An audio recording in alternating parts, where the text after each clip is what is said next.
Hello everyone, my name is Karen from Easy Access English, and in today's video I'm going to break down the difference between the active and the passive voice in English. So these are two very different ways of constructing sentences in English. So to begin with, we're going to look at the active voice. So in active voice sentences, the subject of the sentence performs the action expressed by the verb.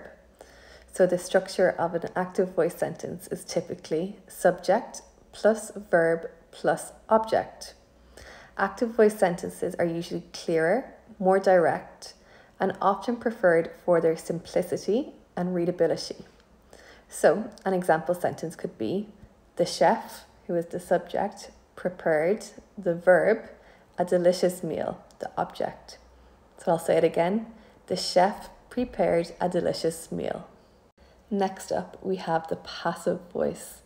So in passive voice sentences, the subject of the sentence receives the action expressed by the verb.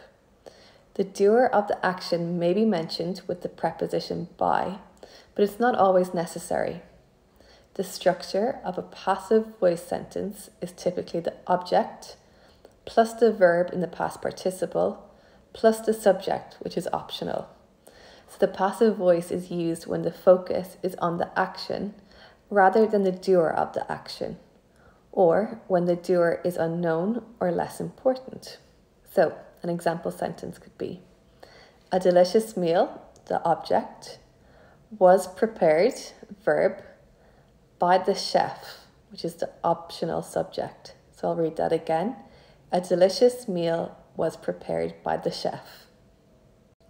I know it can be confusing, but here are some useful points to remember about the active and passive voice.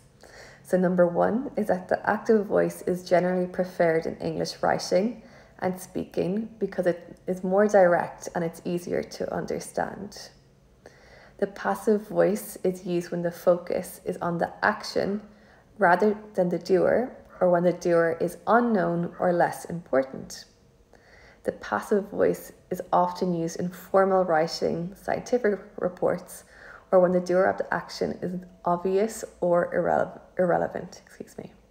And finally, using the active voice can make your writing clearer, more engaging, and more concise. So I hope this video helped you to break down the difference between the active and passive voice in English. Bye!